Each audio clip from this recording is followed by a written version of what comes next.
Bab berwudu tiga kali. Dengan sanadnya Imam Abu Dawud meriwayatkan daripada Amr bin Shu'aib, daripada ayahnya, daripada datuknya. Katanya ada seorang lelaki datang kepada Nabi SAW. Dia berkata, wahai Rasulullah, bagaimana bersuci? Yani bagaimana berwudu? Maka baginda meminta air dalam satu bekas. Lalu baginda membasuh dua tangannya 3 kali dan kemudian membasuh semukanya 3 kali, kemudian membasuh dua lengannya 3 kali, kemudian menyapu kepalanya. Baginda memasukkan 2 jari telunjuknya ke dalam 2 telinganya dan disapu dengan 2 ibu jarinya di atas belakang 2 telinganya, yakni menyapu belakang 2 telinganya dengan 2 ibu jarinya. Wa bis sabbahatain, dengan 2 jari telunjuknya itu batina udhuni, bahagian dalam telinganya.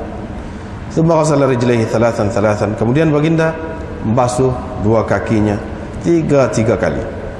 Kemudian dia berkata, baginda bersabda, hakadha al-wudu, beginilah wudu. Sesiapa yang melebihkan daripada ini atau dia mengurangkan, faqad asaa, dia telah melakukan sesuatu yang tidak baik.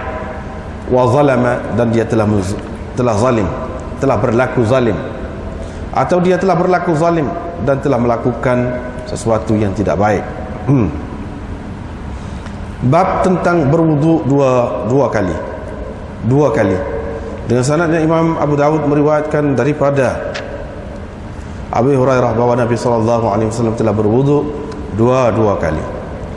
Diriwayatkan daripada Atha bin Yasar, katanya Ibnu Abbas berkata kepada kami,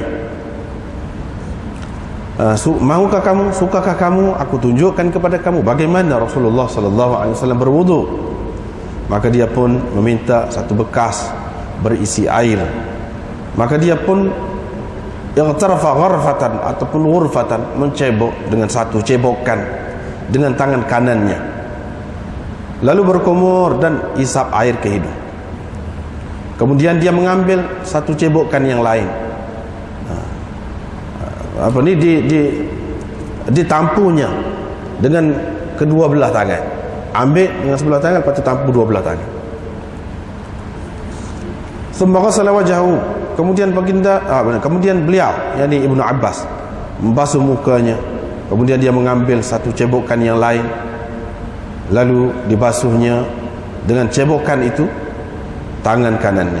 Kemudian dia ambil satu cebokan yang lain pula, lalu dibasuhnya dengan cebokan itu tangan kirinya. Thumma qabadha qabdatan, kemudian dia mencebok lagi, mengambil lagi air. Thumma nafadha yadahu, kemudian dia mengibaskan tangannya, mengebaskan tangannya. Thumma masaha biha ra'sahu, kemudian dia disapunya dengan cebokan tadi yang telah dikebas tangannya itu, kepalanya dan 2 telinganya. Kemudian dia mengambil satu cebokan air lagi, farasha ala rijlihi al-yumna, lalu direnjiskan ke atas kaki kanannya. Wa fiha an-na'l, pada ketika itu dia berselipar. Thumma masaha biyadaihi, kemudian disapunya dengan 2 tangannya, sapu kaki dia itu dengan 2 tangannya. Sebelah tangan di sebelah atas kaki dan sebelah tangan lagi di bawah selipar itu. Thumma sana'a, kemudian dilakukannya terhadap kaki yang sebelah lagi itu seperti itu juga.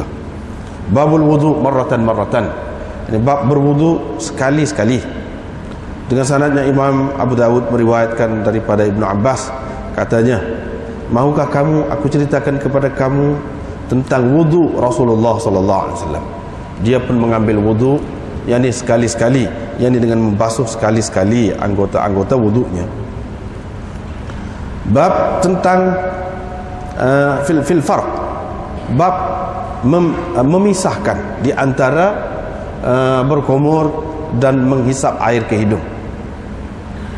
Dengan sanadnya Imam Abu Dawud meriwayatkan daripada Laith, dia menyebutkan daripada Talhah, daripada ayahnya, daripada datuknya, katanya, yang ini kata datuknya itu, aku telah masuk, maksudnya menemui Nabi SAW. Ketika itu dia sedang berwudu dan air mengalir dari wajahnya dan janggutnya ke atas dadanya.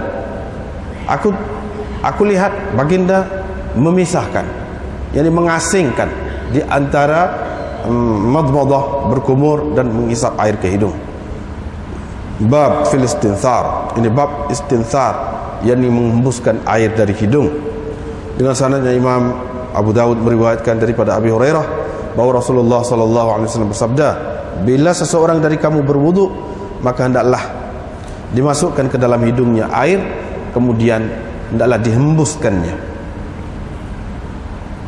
Diriwayatkan daripada Ibnu Abbas, katanya Rasulullah SAW bersabda, hembuskan air 2 kali dengan betul-betul, ataupun 3 kali, yakni dari hidung.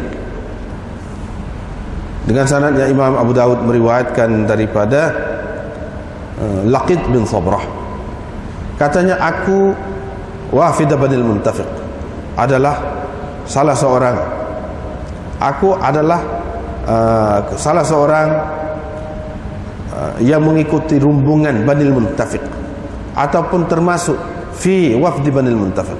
Aku berada dalam rombongan Banil Muntafiq yang mengunjungi Rasulullah sallallahu alaihi wasallam. Qala, katanya, kata Laqit, bila kami sampai kepada Rasulullah sallallahu alaihi wasallam, kami tidak bertemu dengan dia, kami tidak mendapatinya di rumah. Kebetulannya kami tidak mendapatinya di rumah, tapi kami bertemu Aisyah Ummul Mukminin. Qala, kata Laqit, dia pun menyuruh orang buatkan untuk kami khazirah, yang sejenis kuah lah, macam sup gitu. Fasuni'at lana, maka dibuatlah khazirah itu untuk kami. Qala wa utina biqina', dia kata lagi, dan dibawakan kepada kami satu talam, satu bekas. Tapi Qutaibah dalam riwayatnya dia tak ada sebut qina' itu. Qina' ialah tabaq, satu talam yang berisi buah tamar. Kemudian Rasulullah sallallahu alaihi wasallam pun datang. Faqala, Nabi sallallahu alaihi wasallam pun tanya,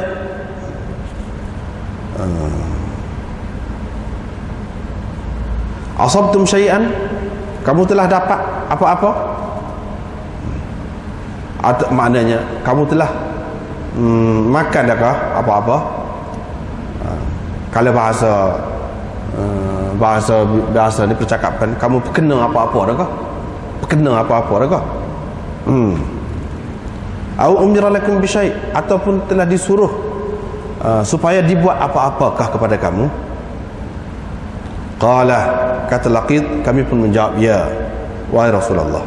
Qala, katanya, ketika kami sedang bersama Rasulullah sallallahu alaihi wasallam, ketika kami sedang duduk bersama Rasulullah sallallahu alaihi wasallam, tiba-tiba dafa'a,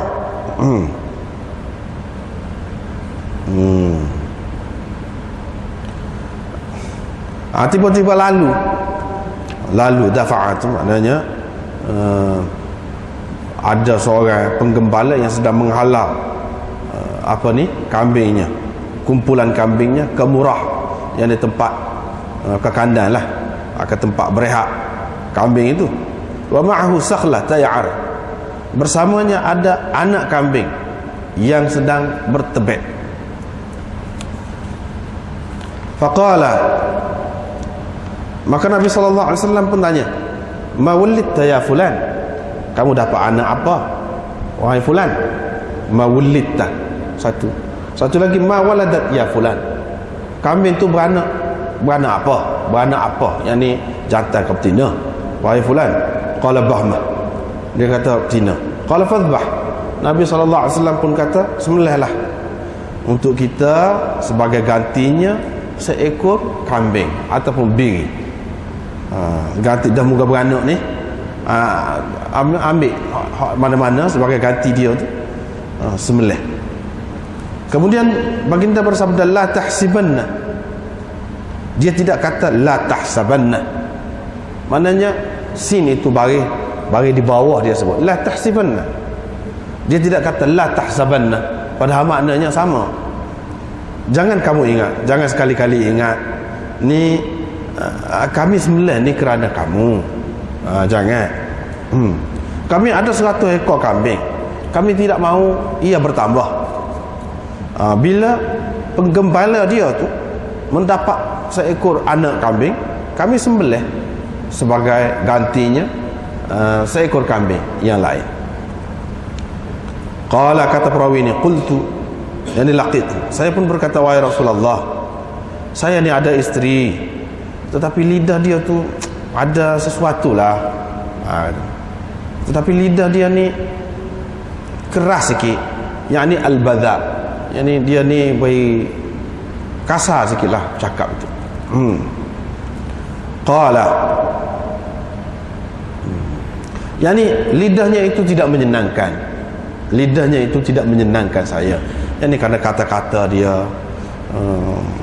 yang kasar ataupun yang menyakitkan. Rasulullah sallallahu alaihi wasallam kata, kalau begitu cerailah. Qala, cerailah dia.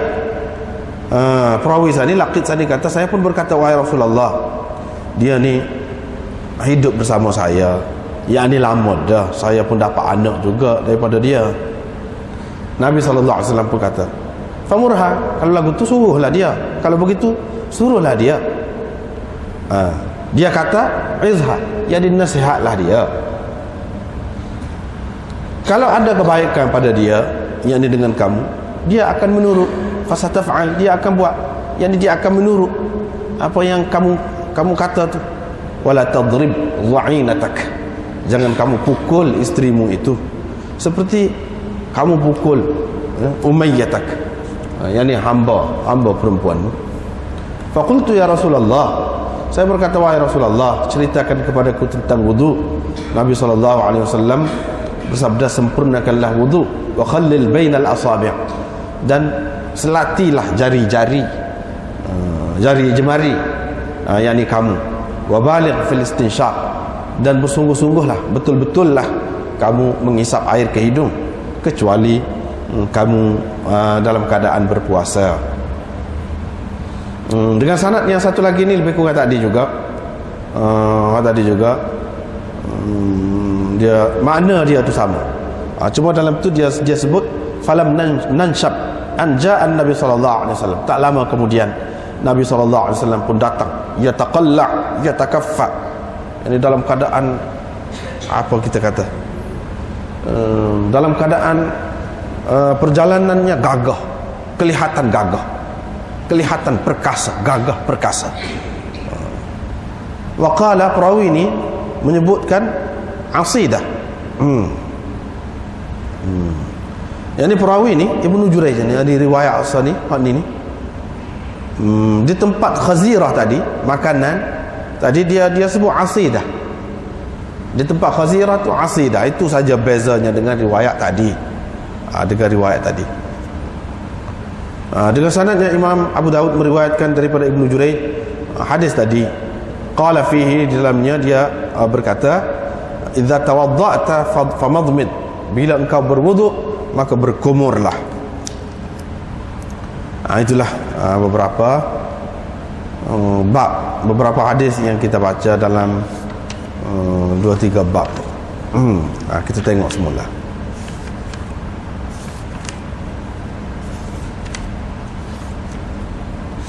Sebelum ini cerita tentang wudu, kaifiat wudu secara umum. Oleh kerana bilangan ini penting juga dalam wudu, bilangan kali basuh tu, itu penting juga dalam wudu ni, maka Imam Abu Daud buat bab yang berasingan. Buat bab yang berasingan. Di sini babul wudu thalathan, bab berwudu 3 kali. Yang inilah yang paling afdal, dan inilah yang sunnah yang selalu Dan kebanyakannya Nabi SAW buat 3 kali basuhnya. Itu tujuan. Lepas tu dia buat bab pula, bab berwuduk 2 kali. Ceritanya boleh juga, lagu tu 2 kali pun boleh juga. Tidak kata 3 kali tu mesti tak sah air sembahyang kalau tidak basuh 3 kali. Dah 2 kali pun boleh juga. Dan seterusnya basuh sekali. Mana sekali itu adalah sekurang-kurangnya. Boleh juga, menunjukkan harus, tapi tidak menunjukkan yang afdal. Bukan bermakna itulah yang terbaik. Apa sebab kita faham tidak hak tu yang terbaik? Sebab Rasulullah SAW tidak selalu buat hak tu. Tidak selalu. Hak kebanyakannya dia buat hak lagu ni 3 kali. Hak tadi tu ada ketikanya dia buat gitu.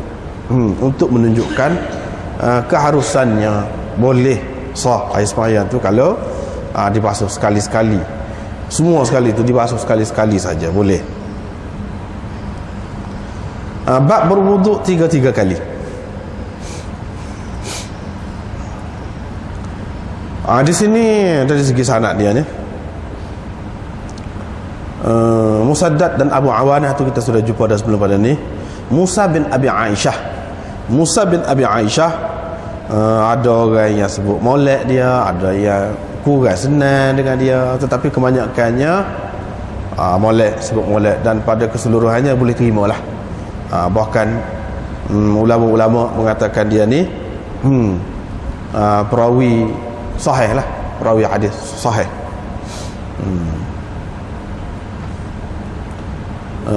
Orang yang kata dia ni tidak molek, maknanya dia kerah lah, alah kerah sikit tu. Cuma selepas dia tu ambil daripada Amr bin Shu'aib, daripada ayahnya, daripada datuknya. Amr bin Shu'aib daripada ayahnya, daripada datuknya. Ayah dia dan datuk dia tu siapa? Amr bin Shu'aib bin Muhammad bin Abdullah bin Amr bin Al-As. Itu ceritanya. Jadi Amr daripada Amr bin Shu'aib, daripada ayahnya tu maksudnya Shu'aib. Sekali kita tengok. Sekali kita tengok. Daripada ayahnya ni maksudnya Shu'aib lah. Daripada datuknya, kalau begitu daripada datuknya itu ialah Muhammad. Ana Abdullah bin Amr bin Al-As. Zahirnya nampak begitulah. Kalau biasa-biasanya gitulah caranya, tapi di sini tidak. Di sini tidak. Yang Amr bin Shu'aib, riwayat daripada Amr bin Shu'aib daripada ayahnya. Daripada ayahnya ini, maksud ayahnya ni dhamir ialah Muhammad. Bukan ayahnya tu Shu'aib tu tak. Muhammad. Daripada datuknya, yakni Abdullah. Yakni yang meriwayatkan ini Shu'aib tu. Daripada Amr bin Shu'aib, daripada ayahnya, yakni Muhammad. Yakni Shu'aib tu meriwayatkan daripada ayahnya Muhammad, dan ayahnya meriwayatkan daripada datuknya, iaitu Abdullah bin Amr bin Al-As. Abdullah tu datuk kepada Shu'aib ni, bukan datuk kepada Amr. Hak ni datuk yang kedua dah lah. Datuk yang kedua, ayah kepada datuk. Ayah kepada datuk dia tu Abdullah bin Amr bin Al-As.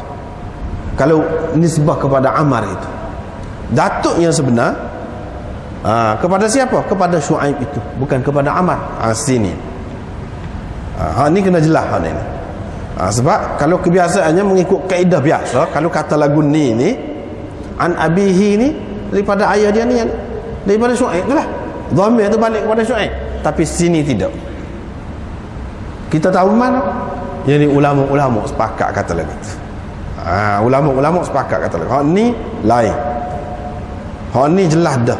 Yang dimaksudkan ayahnya ni, yang ni Muhammad, ayah kepada Shu'aib, yang ni datuk kepada Amr itu.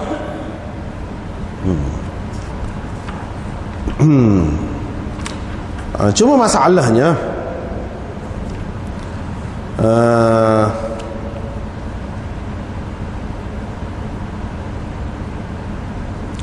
Masalah dianya orang pertikaikan hak ni. Riwayat Ammar bin Shu'aib daripada ayahnya, daripada datuknya ni, ada yang mempertikaikan, ada yang tak saya terima riwayat. Sebab apa? Riwayat ini bukan riwayat yang diterima secara langsung, secara sama, secara ikhbar, secara tahdis, tidak. Tetapi riwayat ini sebenarnya berpunca daripada sebuah kitab yang dikumpulkan oleh datuk kepada Syuaib ni, iaitu sahabat tu Abdullah bin Amr bin Al-As. Sahifah namanya As-Sahifatus Sadiqah. As-Sahifatus Sadiqah. Sahifah ni dianya Abdullah bin Amr bin Al-As ni, mana-mana Nabi SAW sebut ataupun apa-apa peristiwa, dia catat, dia tulis dah hadis semasa Nabi SAW. Lepas tu diwarisi lah turun-temurun oleh anak cucu dia. Bukan hak ni dia dengar ni daripada datuk dia, lepas tu cucu dia dengar daripada ayah dia, semua sekali seperti mana orang ngaji. Tidak, pakai ambil kitab gitu. Pakai ambil kitab gitu. Setengah kata begitu. Ada yang mengatakan tidak, semua ni dah belaka ni, mana tidak mustahil, mungkin. Bahkan berdasarkan banyak pendapat-pendapat ulama mengatakan Ammar dah dengan Syuaib, dah dengar, Syuaib dah dengar daripada ayah dia Muhammad, dan Muhammad tu dah dengar daripada ayah dia, ini Abdullah bin Amr bin Al-As, dah dengar belaka. Bila dah dengar belaka, maka dia anggap ini semua ni didengar. Kalau tidak pun dia bagi ijazah secara munawalah ke. Tetapi dalam kitab-kitab tinggi tak sah, macam Bukhari tak sah, tak ada ni lagu ni. Dia taraf Tirmizi, ni Abu Daud, adalah lagu ni. Oleh kerana dipertikaikan, setengah kata tak sah ni tak sah lagu ni, maka taraf dia tu jadi turun. Sebab itu ramai juga ulama yang mengatakan riwayat ni Ammar bin Shu'aib daripada ayahnya, daripada datuk dia ni, dia tak akan naik sampai ke sahih, sampai ke peringkat sahih. Dia hasan saja, hasan. Walaupun bagaimanapun, kalau kita terima hasan pun boleh dipakai. Hasan ini boleh dipakai, boleh dijadikan hujah juga, boleh dijadikan hujah, dan boleh dijadikan panduan, sandaran, landasan dalam membuat hukum, dalam membuat hukum. Gitulah kedudukannya. Kalau nak baca semua tu rasanya panjanglah. Kalau dalam Badlul Majhud ni siapa-siapa ada boleh baca lah. Macam Yahya bin Sa'id Al-Qattan, ni Imamul Jarh wa Ta'dil, dia ni keras sikit. Dia kata idza rawa anhu as-thiqat fa huwa thiqah yuhtajju bihi. Mana setara keras dia tu, dia kata lagu tu, kalau dia orang yang thiqah meriwayatkan daripada dia, maka riwayat dia boleh dijadikan hujah. Mana kuatlah. Tu setara dia payah nak terima orang dia tu. Tu pun dia kata lagu tu. Ali ibn al-Madini meriwayatkan daripada Yahya bin Sa'id, dia kata hadithu indana wahin, hadis dia tu lemah di sisi kita. Ibnu Uyainah pula kata hadithu indana fihi syai', ada sesuatu yang tidak memuaskan lah dalam hadis dia tu. Dan ramai lagi lah lain-lain tu, kalau nak baca panjang lah. Orang ni kata gini, orang ni kata gini. Kesimpulannya paling tidak setelah diterima, orang yang tidak puas hati dengan dia tu pun masih lagi menganggap dia ni boleh dipakai, dan hadis dia berada di taraf hasan. Ada pula mungkin kalau kita jumpa dalam setengah-setengah kitab, dia kata hadis ni sahih, apa kita kata hasan. Boleh jadi melihat kepada tarikh yang lain, jalan riwayat yang lain, isinya sama. Jadi gabungan yang dimaksudkan dengan sahih tadi boleh jadi dilihat kepada riwayat yang lain, sudut riwayat yang lain. Gitulah.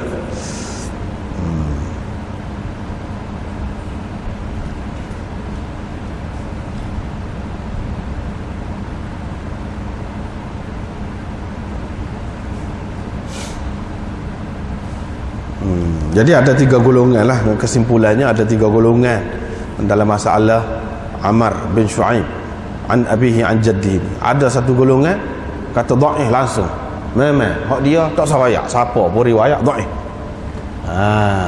Dhaif. Satu golongan lagi ni hak dia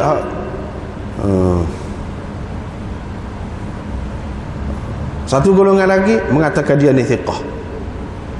Tetapi hak dia riwayat daripada abihi an jaddihi tu, hak tu dhaif, hak tu saja hak dhaif. Hak lain tak. Sebab dia tu sendiri tak apa, dia tu sendiri.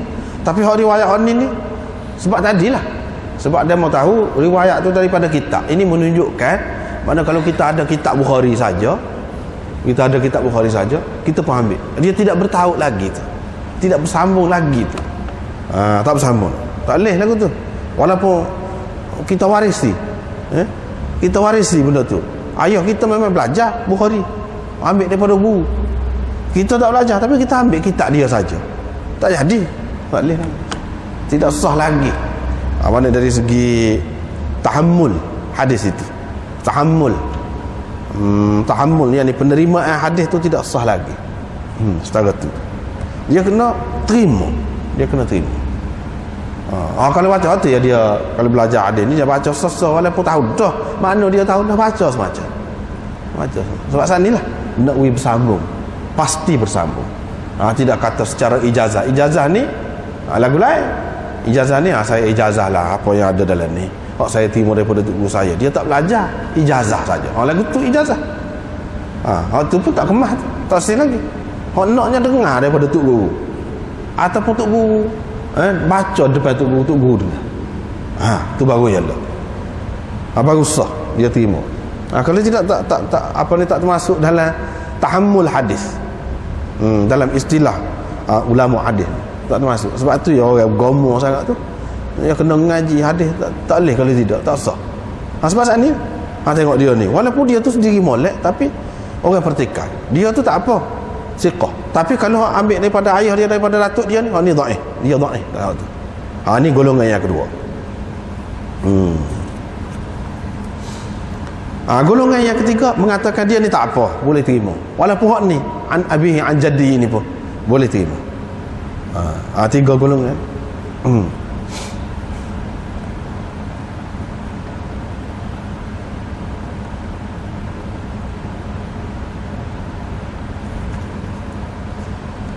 Dia kata ada seorang lelaki datang kepada Nabi SAW.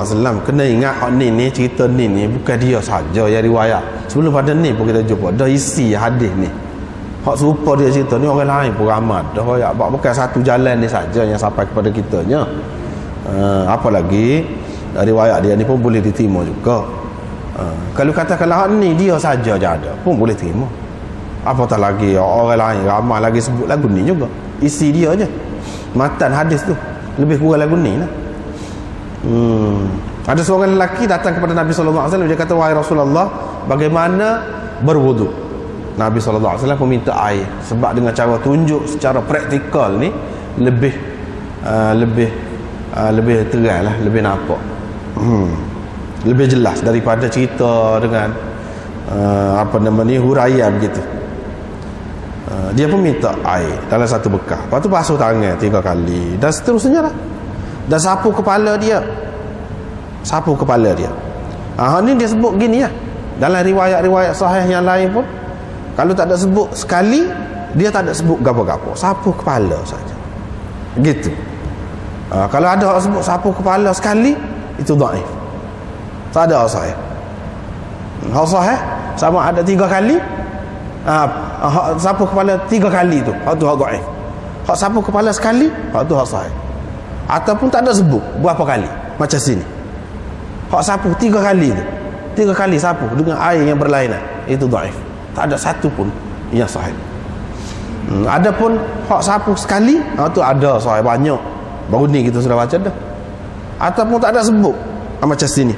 Kemudian disapu kepalanya, sekat tu berapa kali tak ada sebut. Hak lain semua sebut 3 kali, 3 kali berlaku. Anggota lain 3 kali, sapu kepala tidak. Dan baginda memasukkan 2 jari sabbahah. Ada juga disebut sabbabah. Ini maknanya hak moleknya kita baiki bahasa ni.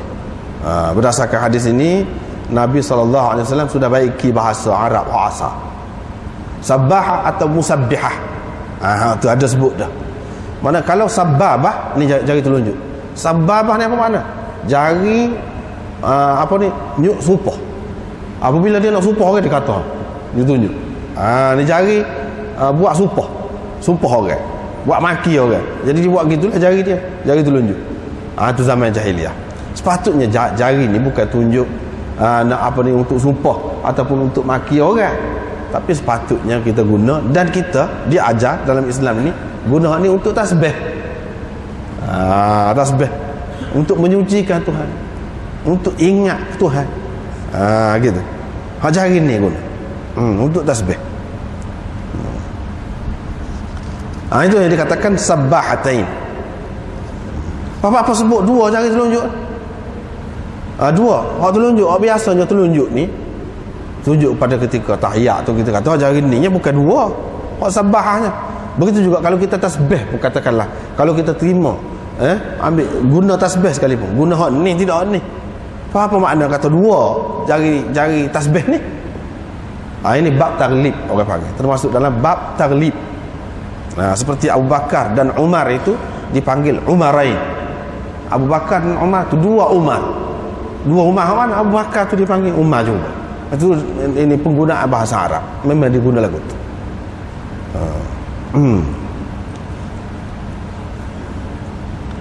Abawain, dua ibu bapa. Abawain, abawain itu tasniah tu.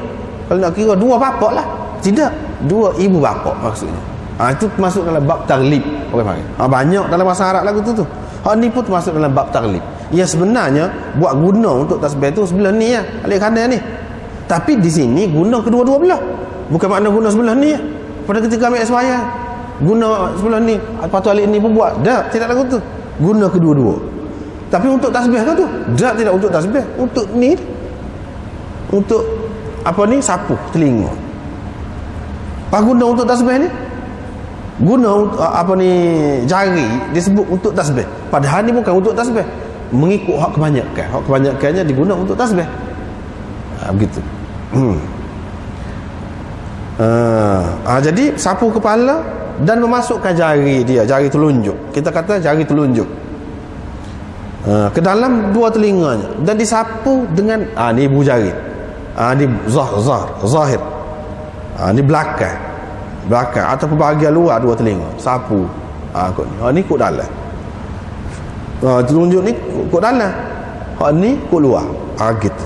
Maknanya sapu kepala tu selalu lah. Tak ada sebut. Ambil air lain gapo tu untuk telinga tadi tak ada sebut. Inilah di antara dalil orang yang mengatakan tak ada ambil air lain untuk sapu telinga tadi. Air hak sani juga, hak kepala sani juga. Artinya hak kepala tu pun tidak cara basuh, sapu dah. Maknanya air tu tak ada benar dah lah kita kata. Sapu telinga ni setelah sapu kepala kira-kiranya lagi kering lah berbanding dengan sapu kepala tu. Itu pun dikira sudah memadai. Baru ni kita sudah bicara juga lebih kurang berkenaan dengan telinga tu. Hadis al-udhunani minar ra'si tu. Kemudian baginda membasuh dua kakinya 3 kali. Basuh kaki 3 kali. Maksudnya alik ni 3, alik ni 3. Lepas tu dia kata, hakadha al-wudu. Beginilah wudu. Yani wudu yang sebenar. Hakadha al-wudu. Al-wudu alif lam di situ alif lam hakikat. Inilah hakikat wudu. Atau inilah wudu yang sempurna. Inilah wudu yang sempurna, itu maknanya. Inilah wudu yang sebenarnya. Itu makna alif lam hakikat. Seperti kita kata dalam hadis ada sebutkan, laisal ghina an kathratil aradi walakinnal ghina ghinan nafs. Kekayaan itu bukan kerana banyak mata benda, banyak harta benda, tetapi kekayaan sebenar. Walakinnal ghina, sebenar tu ambil mana? Kekayaan sejati. Kekayaan yang betul-betul kekayaan ialah kaya jiwa. Al-ghina di situ makna hakikat serupa juga di sini. Inilah wudu, yakni wudu yang sempurna. Inilah wudu yang sebenar, yakni seperti mana yang aku nak. Faman zada ala hadha, oleh kerana inilah wuduk yang sebenar, inilah wuduk yang tepat mengikuti sunnah Nabi sallallahu alaihi wasallam kebanyakannya, dan inilah wuduk yang sempurna, maka sesiapa yang melebihkan daripada ini, daripada hal tadi, ataupun mengurangkan, faqad asaa wa zalamah, sesungguhnya dia telah melakukan sesuatu yang tidak baik, wa zalamah, dan dia telah berlaku zalim. Ataupun sebaliknya, dia tidak berapa pasti ni. Ini syak. Hak mana dulu? Zalama dulu ke asaa dulu? Apa ni? Ataupun zalama dulu, asaa kemudian. Hak tu tak apalah, kedua-duanya memberi makna yang sama. Daripada sinilah ulama-ulama, hadis-hadis sumpama inilah ulama-ulama yang taksir tu sapu telinga dengan air suku misalnya, 3 kali pula sapu kepala 3 kali, ya dia taksir, ya dia kemah. Sebab apa? Nabi SAW kata, siapa yang lebih daripada hak ni atau kurang daripada hak ni, sesungguhnya dia telah asa'a wa zalama. Sebab tu jangan, dia kata jangan. Apa makna asa'a wa zalama? Apa makna? Ada beberapa makna. Di antaranya, ini salah satunya, ada ulama mengatakan asa'a, dia telah melakukan sesuatu yang tidak baik. Kerana apa? Kerana dia meninggalkan sunnah. Sunnah tidak lagu tu. Sunnah sekat 3 kalau ala kebanyak. Ataupun kurang daripada hak tu, dia meninggalkan sunnah. Tak jadi. Kalau kurang daripada hak ni, kurang daripada 3 ni, tak jadi, tak dapatlah apa kelebihan tu. Wa zalama, apa makna berlaku zalim? Mana dia menzalimi diri dia sendiri dengan menyalahi perbuatan Nabi SAW. Tu orang ni buat nyaya ke diri sendiri juga. Pasal apa? Kalau ikut Nabi boleh pahala, ni tak boleh saja, padahal patutnya dia dapat pahala. Sini tak kena tu. Itu makna menzalimi diri dia sendiri. Penat sajalah, penat.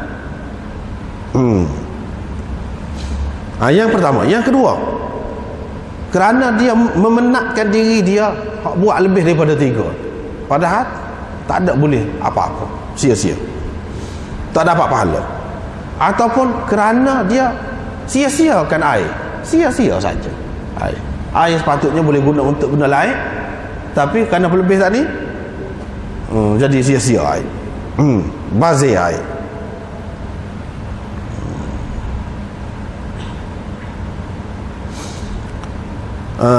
Dan menzalimi diri itu lagu mana? Hak sepatutnya dia boleh pahala, tapi dengan sebab dia langgar saat ni tak boleh pahala. Tak boleh pahala. Air semaya tu sah. Air semaya, masalah pahala tu suku. Air semaya tu sah. Lepas tu sah. Yang kedua, dengan makna zalim ni, zalim lagu mana? Kalau dia anggap hak lain tu lebih molek.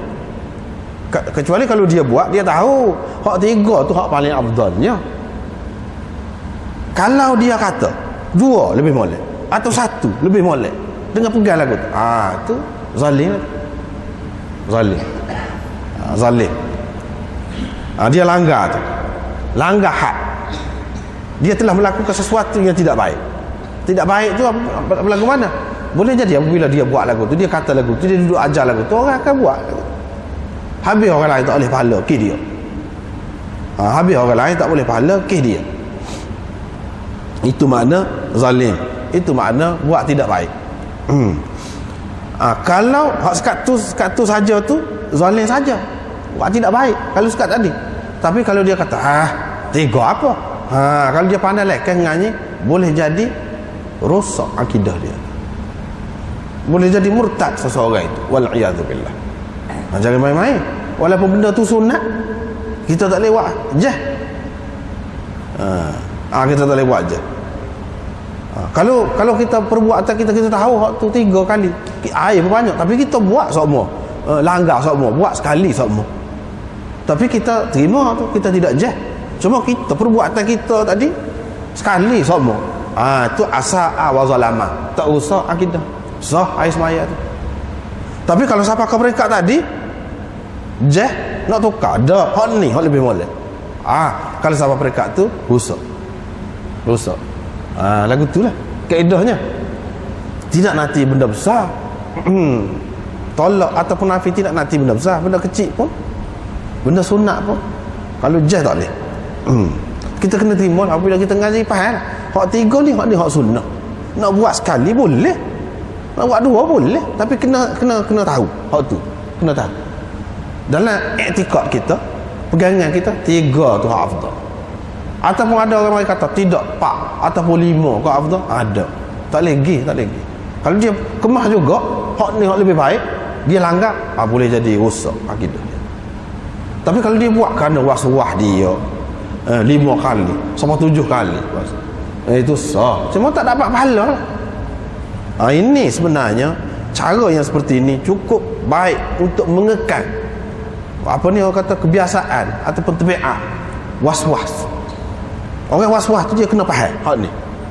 Tak faham hak ni jadi pergi melarat kursi tu, dia nak agak dia. Tapi syaitan ni susah, syaitan ni.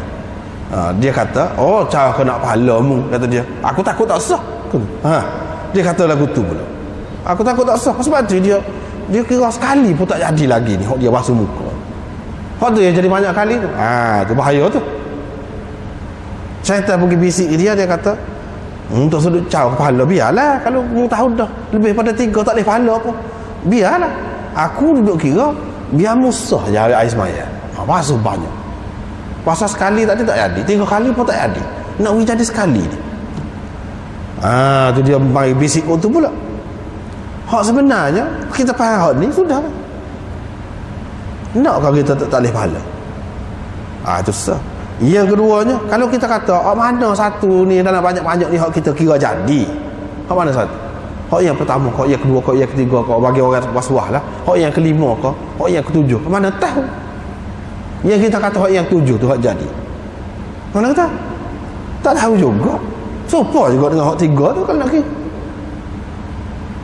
Ni benda harap kepada Tuhan. Kita tak tahu lah kau, tak nampak lah kau.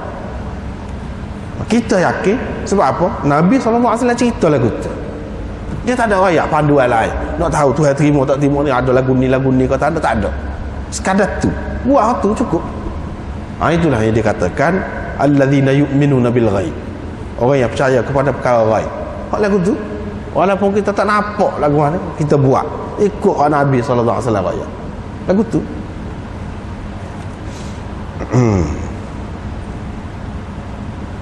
Sampai Ibnul Mubarak berkata, aku rasa tak senang, takut orang yang lebih hampir air sembahyang lebih daripada 3 kali takut dosa, kata dia.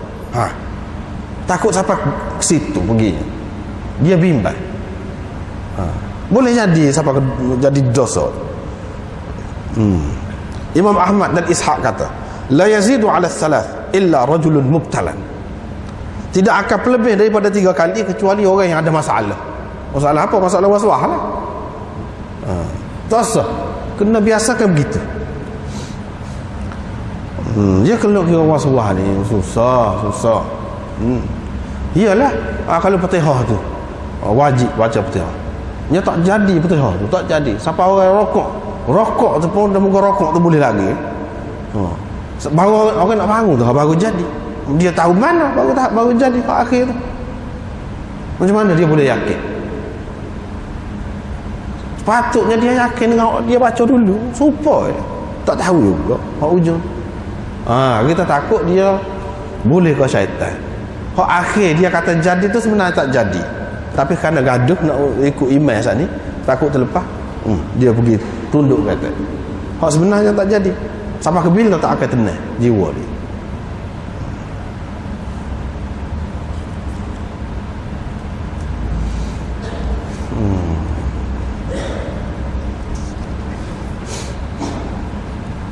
Ini yang dikira 3 kali ni, yang tiap-tiap satunya telah sempurna. Kena faham. Tiap-tiap satunya telah sempurna.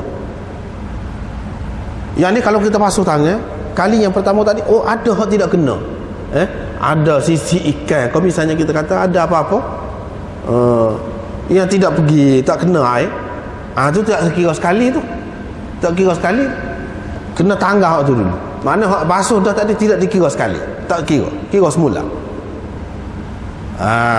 Maknanya basuh tu rata tu sempurna. Begitu juga yang kedua, begitu juga yang ketiga. Yang dikira 3 kali tu yang sempurna, yang rata belaka. Kalau tidak rata, tak sempurna lagi. Tak sempurna lagi. Tidak sempurna sebagai 1 kali, tidak. Yang dikira sebagai 1 kali ni apabila kena rata belaka. Ini bermakna kalau kita basuh kaki ada tempat tak kena, boleh basuh sampai 4 kali, 5 kali, boleh. Boleh basuh. Sebab hak tak kena tadi tidak dikira sekali. Tapi janganlah pula sampai bawa jadi was-was pula. Kena basuh tu setiap kali basuh tu biar pastikan rata lah.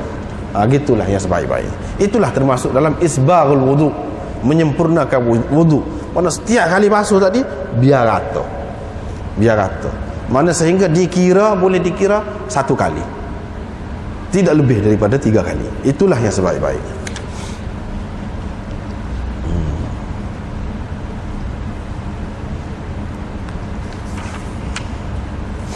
Seterusnya bab wudu, berwudu 2 kali.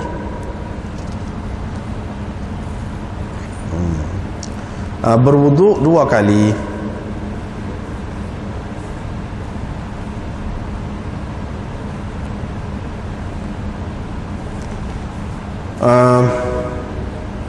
Ini tak ada apa, dia riwayat bahawa Nabi SAW berwudu 2 kali. Ini pun sanad yang dipertikaikan, tidak berapa kuat. Tidak berapa kuat. Paling tinggi dia ni hasan juga. Paling tinggi dia ni hasan juga. Dengan sebab itulah hak 2 kali, hak sekali ke apa ni, dia tidak lebih kuat, tidak menjadi sunnah. Yang molek kita buat selalu. Sebab apa? Hadis-hadis itu tidak kuat mana. Kalaupun boleh jadi hujah, sekadar menyatakan harus, boleh, kadang-kadang boleh. Sekadar tu. Bukan menyatakan yang terbaik, yang paling afdal. Hak kebanyakan, hak sahih, hak tinggi-tinggi 3 kali. Sebab apa? Sebab di sini satunya perawi dia tu. Perawi dia tu Zaid bin Al-Hubab. Zaid bin Al-Hubab. Ada kata thiqah, ada kata saduq, salih. Ini tidak tinggi ni. Tidak tinggi ni.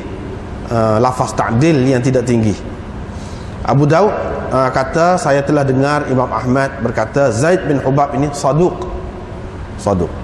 Tetapi dia ni kathir al-khata', banyak tersalah. Saduq ni istilah yang lafaz ta'dil yang rendah, tidak tinggi. Sehingga boleh ada sifat-sifat yang tidak sempurna tadi, macam banyak salah.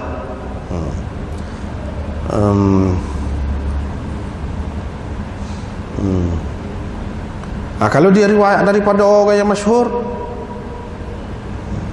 boleh kira lah hadis dia tu boleh dijadikan iktibar saja, sokongan saja, bukan nak jadi sebagai asas, tak boleh. Kalau riwayat dia daripada orang-orang yang majhul, mesti ada perkara-perkara mungkar, mesti ada perkara-perkara mungkar dalam riwayat dia tu. Dan banyak lagi yang lain sebutkan, maknanya tahap dia tu tidak tinggi. Ini bukan perawi sahih lah kalau setara tu sebut tu. Kalau perawi sahih ni dia lagu lain, thiqah, sabtun, hafiz, hujjah. Lagu tu baru tinggi, thiqah. Ataupun kita kata sabtun 2 kali ulang, baru kuat. Tu perawi sahih tu. Kalau setara ni dia tidak naik sahih. Gitulah kaedah hadis ni. Dia melihat kepada sanad tu. Sanad tu, isi hadis tu kita boleh terima, tak apa. Boleh jadi dia ada melalui jalan riwayat yang lain pula, yang lebih baik daripada ni, tak apa. Orang kata dhaif ke hasan ke hadis tu, dia berdasarkan sanad. Yang keduanya Abdurrahman bin Thauban. Dia ni ambil daripada siapa dia? Abdurrahman bin Thauban. Siapa dia? Abdurrahman bin Thauban. Wa Abdurrahman bin Thabit bin Thauban. Qala al-Asram an Ahmad. Asram, anak murid Imam Ahmad, dia menukilkan kata-kata Imam Ahmad tentang dia ni. Ahadithu manakir. Hadis-hadisnya manakir, mungkar. Yang ni nak boleh jadi mungkar tu dia tu perawi dhaif. Lepas tu dia riwayat tak serupa dengan orang sahih. Itulah mungkar lah. Muhammad Al-Warraq meriwayatkan daripada Ahmad, lam yakun bil qawi fil hadis, tak kuat dalam hadis. Imam Ahmad kata. Ibnu Ma'in kata salih. Pada ketika yang lain dia kata dhaif. Ibnu Abi Khaythamah berkata, dia ambil daripada Ibnu Ma'in, la syai', tak ada gapo. Tak ada gapo. Yaqub bin Syaibah kata macam-macam lah. Ni kebanyakannya. Nasa'i kata dhaif. Pada ketika yang lain dia kata laisa bil qawi, tak kuat. Pada ketika yang lain laisa bi thiqah. Ke mana-mana menunjukkan tak kemah lah, tidak thiqah. Gitu. Dia ni seorang yang soleh, orang yang baik. Hadis dia walaupun dia ni dhaif, boleh ditulis hadis, bukan makna nak buat hujah. Boleh ditulis untuk buat perbandingan, untuk tengok, nak tengok sekadar tu. Ada juga orang yang tak boleh, tulis pun tak boleh, ulama tak bui, tak tulis pun tak boleh, bahaya kalau tulis tu. Ada hak lagu tu. Hak ni boleh sekarang nak tulis, tapi nak buat hujah tak boleh. Uthman Ad-Dari meriwayatkan daripada Duhaim, thiqah yurma bil qadar, ani benar. Dia ni dituduh berpahaman qadari. Dituduh berpahaman qadari, qadariyah lah. Begitulah. Selain daripada tu, semasa akhir hayat dia ni, fikiran dia berubah. Dia jadi nyanyuk.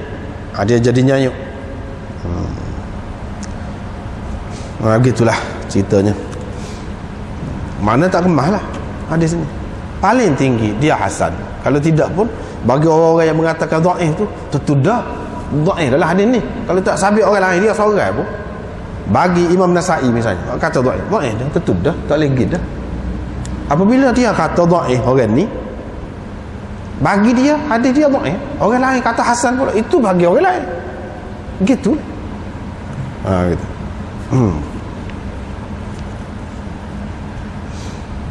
Boleh jadilah kalau kita nak mengambil kira hasan ini, tengok dari sudut lain, riwayat-riwayat yang lain yang tak ada orang-orang ni, ada juga sebut sekali. Dari sudut tu tak apa. Tapi nak buat amalan semua sebagai sesuatu yang sunnah, yang dimaksudkan sunnah tu mendatangkan pahala, ada keistimewaan dia, lagu tu tidak. Sekadar harus, boleh. Nabi SAW kadang-kadang buat untuk menunjukkan harus, sekadar tu lah.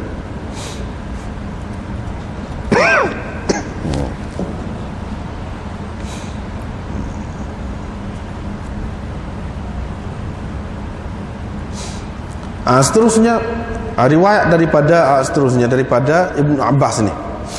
Hak ni pun ada masalah juga. Perawi dia tu makna tidak disepakati. Sebab itulah kita kena faham dalam Abu Daud, Nasa'i, Tirmizi ke apa. Nasa'i lebih tinggi lagi. Nasa'i itu lebih tinggi lagi, lebih kemah lagi perawi-perawi dia.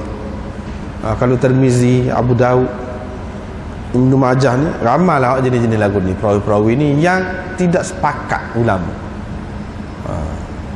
tentang kebaikan dia. Adalah orang ni pertikaikan tentang kebaikan dia. Adalah orang ni pertikaikan. Bukan seorang dua, ramai. Sebab itu taraf hadis dia ni banyak hasan. Paling tinggi. Sebab perawi-perawi dia tu tidak setinggi Bukhari, Muslim ke apa tu. Sebab tu kalau kita baca Bukhari, Muslim, tak ada nak bahas banyak, tak ada nak bicara apa. Moga orang terima belakang. Macam di sini. Siapa dia? Hisham bin Sa'ad. Ni Muhammad bin Bishr ambil daripada Hisham bin Sa'ad. Siapa Hisham bin Sa'ad? Dia ni. Imam Ahmad kata lam yakun Hisham bil hafiz, dia tidak hafiz. Daripada Imam Ahmad lagi dinukilkan laisa huwa muhkamal hadis, tidak kemas hadisnya. Daripada Ibnu Ma'in dia kata dhaif. Daripada dia lagi dia kata laisa bidzakal qawi, tak begitu kuat, tak kuat. Daripada dia lagi ada pula orang nukil, dia kata tak ada gapo, laisa bi syai', tak ada gapo, tak ada nilai. Ada juga dinukilkan daripada dia salih, laisa bi matrukil hadis, salih, baik. Ni pun satu lafaz ta'dil yang rendah juga, tidak matrukul hadis, seorang yang ditinggalkan terus hadis dia, tidaklah sampai setara tu. Tapi Yahya bin Sa'id Al-Qattan, kerah tu, dia tak sahih, dia tak ada meriwayatkan hadis daripada dia ni. Abu Hatim berkata hadis dia boleh ditulis tapi tak boleh dibuat hujah. Nasa'i berkata dhaif. Pada ketika yang lain dia kata tidak kuat. Dan begitulah ramailah orang kata tak kuat ni. Ramai orang kata tak kuat. Seperti anda kata tadi lah, bila seorang ulama tu dia kata orang tu dhaif, bagi dia hadis tu dhaif dah dengan sendirinya. Kalau ada orang lain kata sahih, itu pendapat orang lain. Pendapat orang lain. Kita kena faham, setengah-setengah orang dia terlalu mudah nak mensahihkan sesuatu hadis itu, terlalu mudah. Semata-mata dengan dia mengambil kira ada hadis ni hak lain, tarik yang lain, sanad lain, hak sahih tu ada, maka dia kata hadis ini sahih juga. Orang tak kira gitu, orang kira sanad hak ni. Hadis dia tu suku tu. Matan dia tu suku. Matan dia tu suku. Sebab itu ada hadis yang sanadnya dhaif tapi matanya sahih. Ada hadis yang matanya dhaif, sanadnya sahih. Ada hadis yang kedua-duanya dhaif. Ada hadis yang kedua-duanya sahih. Banyak macam. Banyak macam.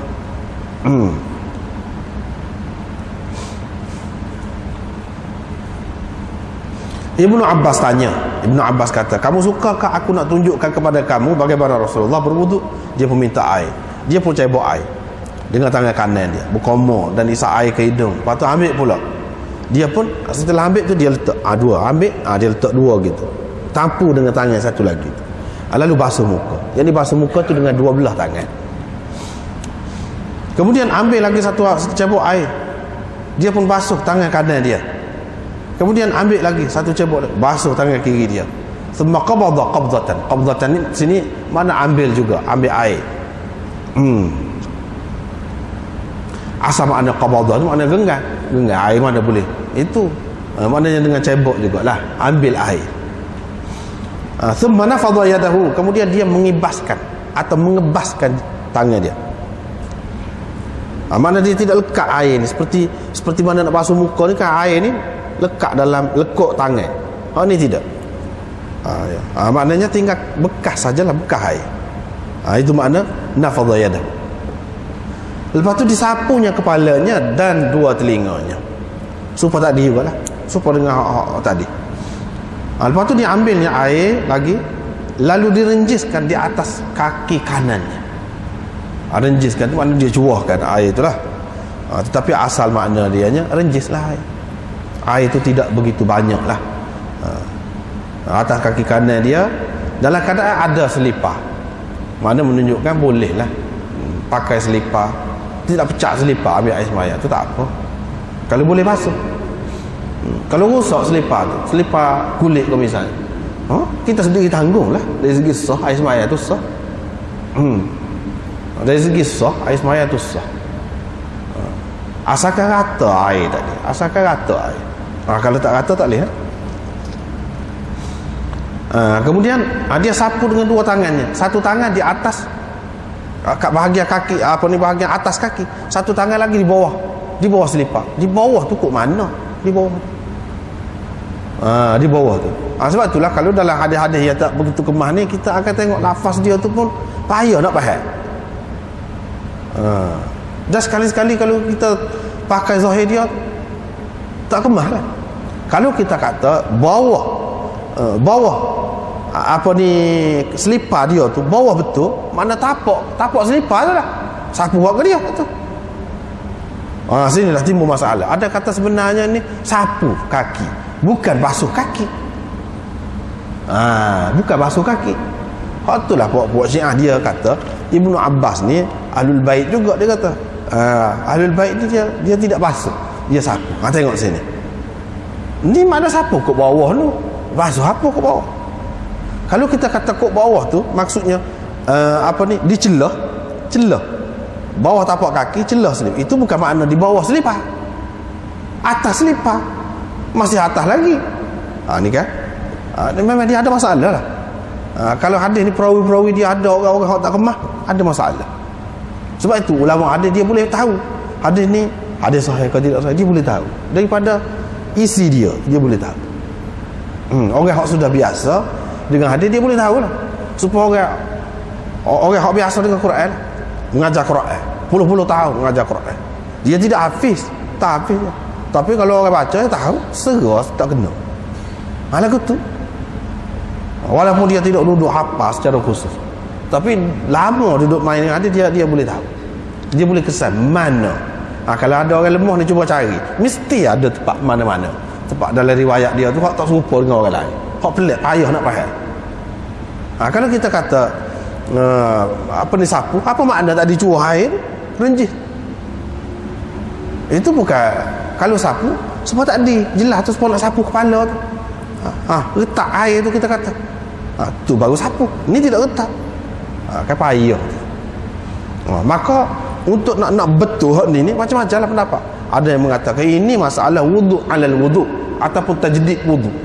Dalam masalah tajdid wudu, orang tu ada air semaya dah, dia nak ambil air semaya pula, dia jimat lah. Situ di antara tempat yang boleh jimat air dengan cara tadi. Ada yang takwil lagu tu. Ada yang kata maksud di bawah ni bukan di bawah betul, di celah. Dia nak betul ni. Jadi rohak lah, rohak payah. Lepas tu dia buat begitu juga terhadap kaki sebelah kiri dia, lagu tu juga. Padahal dalam Bukhari pun ada Nabi SAW ambil air semaya dengan pakai selipar, dia tak pecah selipar dia. Ada waktu sahih, tak ada perawi, tak ada pula sebut kok bawah tu dia siapa, tak ada. Dia curah air saja tu pun madai dah, asal rata. Itu orang panggil basuh dah. Curah air asalkan rata, kena kaki semua bahagian tu cukup, tidak mesti gosok, tak mesti gosok. Sebab itulah kebanyakan ulama mengatakan gosok tu tidak syarat, tidak mesti. Imam Malik kata mesti kena gosok. Basuh, orang panggil basuh ni dia kena ada gosok. Kalau curah saja air tu orang panggil curah air, lalu air tu bukan basuh. Basuh ni maksud basuh ni air lalu lepas tu gosok. Tetapi hadis tadi susah lah, dia susah pakai selipar tu. Ada gosok sih? Tak, dia kata memang gosok. Bila kata dia basuh kaki, perkataan basuh tu sendiri memberi makna mesti gosok, walaupun tak ada sebut. Dia faham gitu, dia tak sih terima hak tak gosok, sebab basuh tu sendiri makna kena gosok. Kalau tidak gosok, tidak orang panggil basuh. Bab wuduk sekali-sekali. Ini sekali-sekali pula ni.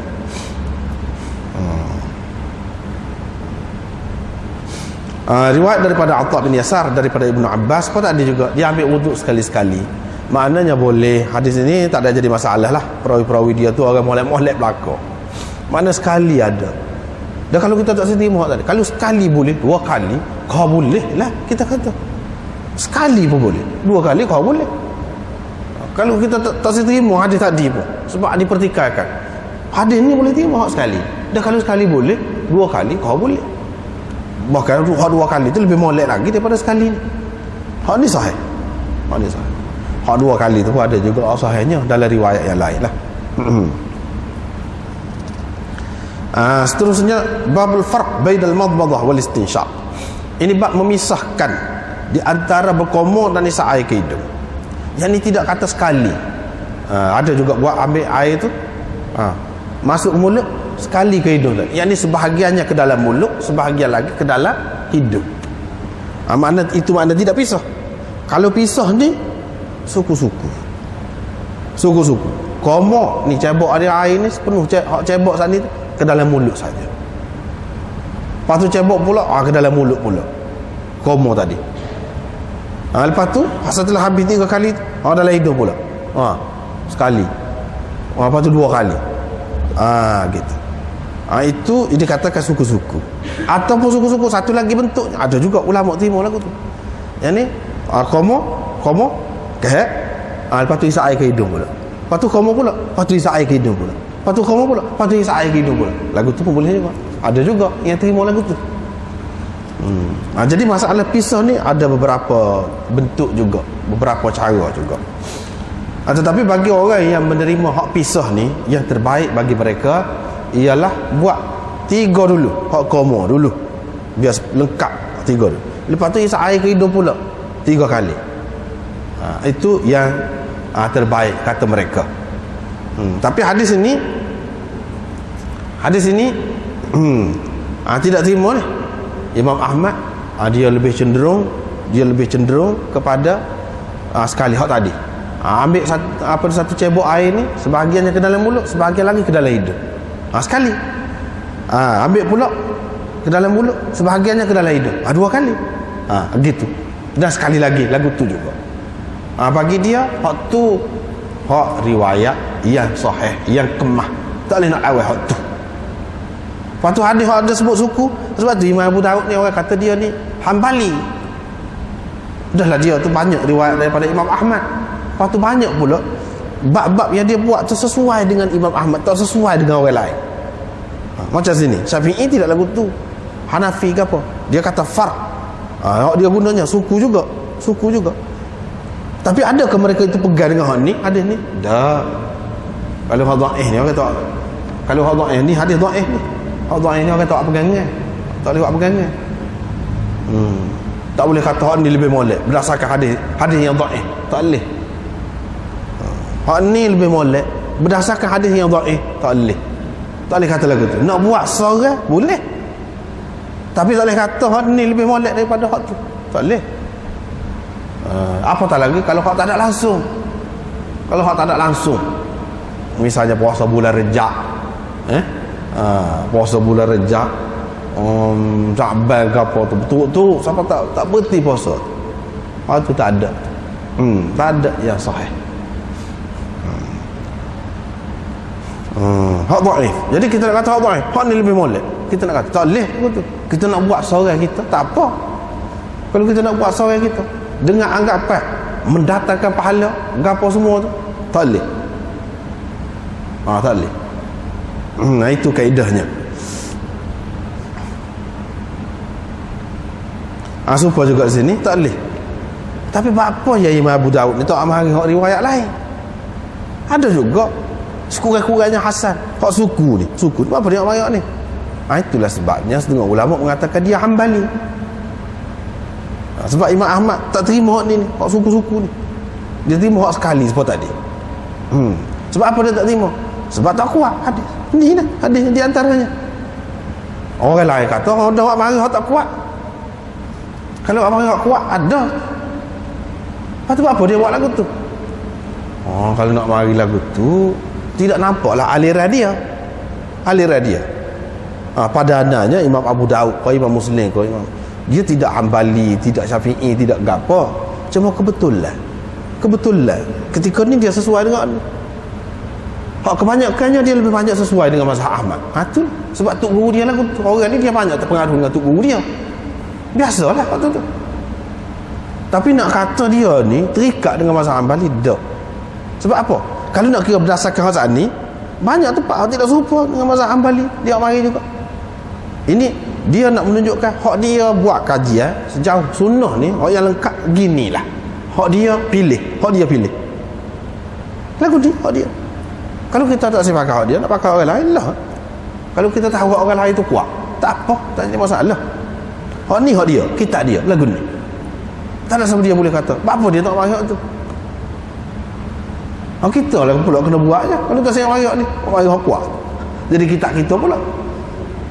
Jadi setengah orang kata apa ya dia, ini aliran dia, hak dia faham lagu tu, dia tak siap mari banyak. Bagi dia hak ni dia tarjih, dia kata hak ni lebih molek. Hak ni kalau ada pun tidak kuat. Sekadar nak beramal sendiri boleh, nak kata lebih baik hak ni tak boleh. Hak lebih baik kan supaya Imam Ahmad rakyat tu lah. Dia nak pergi situ lah. Tapi orang lain tak boleh terima. Tak boleh terima, tak apa. Kalau duduk situ dia jadi bebas cara masing-masing, bebas. Masalahnya kadang-kadang dalam masyarakat Islam dia pergi jauh. Dia melarat. Dia pergi jauh lagu mana? Dia kata tak boleh. Hak ni kalau dia buat tak serupa dengan kita tak boleh turut dia sembahyang. Dia jadi lagu tu. Dia tak boleh turut dia sembahyang. Sebab apa? Tak sah kita. Dia marah tu. Bila marah tu mula nak pecah. Hak itulah orang kata salah satu sebab perpecahan dalam masyarakat Islam ni mazhab. Nak kata mazhab sampai mazhab dah, sebab tak kena guna. Kalau kena guna tak ada apa. Sampai dia kata lagu tu. Memang ada lah orang kata lagu tu. Tapi kita tengok ulama-ulama besar kata lagu mana. Dalam kitab-kitab yang muktabar kata lagu mana? Tak ada kata lagu tu. Tak ada. Misalnya di zaman sahabat, kalau di zaman tabi'in, kalau di zaman siapa ke, misalnya hak serupa dengan mazhab Hanafi ni, Sayyidina Ali misalnya, Ibnu Mas'ud kata setuh dengan kemaluan ni tak batal sembahyang. Tak ada pula orang lain pergi tanya, tuan, tadi sebelum tuan nak jadi tu imam ni, tuan setuh ke tidak kemaluan? Kalau setuh saya tak ikut sebab saya faham tak boleh, setuh batal sembahyang. Ada ke lagu tu? Tak ada. Tak ada. Tak saya cari, tak ada. Belah-belah dia duk kata jelas, Sayyidina Ali kata jelas. Bagi saya kemaluan ni serupa dengan telinga, serupa dengan hidung, jamuh telinga, jamuh hidung, serupa kata dia. Jelas dia kata lagu tu. Tapi tak ada pula siapa dia, siapa-siapa pun kata ni kita nak ikut dia ni, dia nak jadi tu imam, kita tanyalah dia ni, mana tahu. Ataupun kalau dia berasa perlu, tak boleh orang tak sependapat dengan dia ni, tak boleh dia balik belakang dia, sepatutnya dia royak saat ni saya setuh, siapa-siapa tak terima sepuluh saya tu tak boleh sembahyang. Ada ke lagu tu? Tak ada. Tak saya cari. Ini menunjukkan bahawa tak ada benda-benda tu. Itu orang kemudian. Hak sebenar asalnya Islam ni, walaupun beza pendapat tak serupa zahir ni, hak ni pakai baju lagu ni, hak ni pakai baju lagu ni, hak ni warna kulit dia lagu ni, hak ni makan lagu ni, tapi boleh satu, fikrah satu, akidah satu. Beza hak luar tu tidak menimbulkan perbalahan. Tetapi orang kemudian ni mari kerana beza hak luar tu bawa sampai ke beza hak dalam, hak tu bahaya. Tak kena bawa. Kalau tidak, tak ada jadi apa, tak ada jadi masalah. Tak kena bawa tu. Lepas tu dia duduk letak atas mazhab. Tak ada apa mazhab molek. Kita tak kena. Adalah hak tak kena. Nak tahu kena tak kena, kita tengok balik pada asas pasal ni. Ada ke tidak dia buat lagu tu? Dia tanya dulu. Tak ada. Bila tak ada, itulah asas kita. Maknanya tak ada apa. Kalau tu imam anggap sahlah bagi makmum. Sahlah bagi makmum. Dia tak boleh kata saya tidak mazhab lagu tu, saya tak boleh ikut dia. Siapa satu ketika dulu di Mekah, pakai Mekah ni, faham lagu ni lah zaman kejatuhan Islam.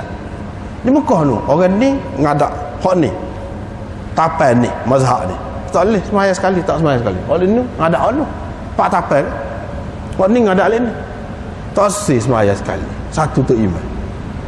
Inilah bahayanya. Pas zaman hak faham lagu tu bila? Zaman hak faham lagu tu ketika umat Islam dijajah, bukan ketika umat Islam gemilang, dalam keadaan gemilang. Ketika dia gemilang dulu tak ada lagu tu. Hak benda-benda macam ni berlaku tu ketika dia dijajah, tu hakikat. Hak tu jadi balas kerana benda-benda tak ada faedah. Gitulah. Babun fil farq bainal madmadah wal istinsyaq. Seterusnya ni kita sudah jumpa dah sebenarnya riwayat ni daripada Laith. Mu'tamir kata saya dengar Laith mana? Laith bin Abi Sulaim dulu dalam hadis 132 dulu 132. Kalau kita tengok 132, cuba tengok ni. حدثنا محمد بن عيسى ومسدد قال حدثنا عبد الوارث عن ليث عن طلحة بن مصرف عن أبيه عن جده. Ni pun sanad tu juga. Alik atas ni, alik bawah tu yang lain. Alik atas ni, siapa sekat Laith tu alik atas tu super tu. Laith menyebutkan daripada Talhah, daripada ayahnya yang ni Musarrif, daripada datuknya siapa dia? Sama ada Ka'ab ataupun Amar, khilaf ulama. Dulu kita sudah bicara dah. Situ pun ayat dah bahawa hadis 132 tu dhaif sebab ada satunya Laith, yang kedua Musarrif tu majhul, tidak diketahui oleh ulama siapa dia. Macam mana nak menentukan dia ni molek ke tidak molek riwayat dia. Lepas tu datuk dia tu pula tidak disepakati oleh ulama tentang suhbah dia tu, sahabat dia tu, adakah sahabat atau tidak, tak sepakat. Jadi ada dua tiga perkara situ tu, maka menjadikan hadis ini dhaif. Tapi dari segi isi dia tak ada gapo. Dari segi isi dia kita tengok Nabi SAW dia masuk dalam rumah lah, di kediaman Nabi SAW. Ketika itu Nabi SAW sedang mengambil air semaya dan air mengalir daripada wajahnya dan janggut atas dadanya, titik atas dada. Saya tengok dia kata, saya tengok dia memisahkan di antara berkumur dengan menghisap air ke hidung tu, mana suku-suku. Tidak kata cebok sekali tu terus masuk dalam hidung, sebahagiannya masuk ke dalam mulut, sebahagiannya masuk ke dalam hidung, tidak lagu tu. Ini riwayat dia. Tapi riwayat ni tak kuat lah. Tak kuat. Orang lain yang terima tu, dia pakai tu, kalau tak kuat setara ni tak boleh pakai kaedah ni. Dalam masalah hukum ni, air semaya dia berkait dengan hukum. Sekurang-kurangnya dia kena hasan. Jadi orang lain duduk amal tu, bagi dia hasan. Bukan hal ni, dia tak pegang dengan riwayat ni, dia pegang dengan riwayat lain. Baru boleh. Kalau tidak tak boleh. Nak buat landasan hukum tak boleh.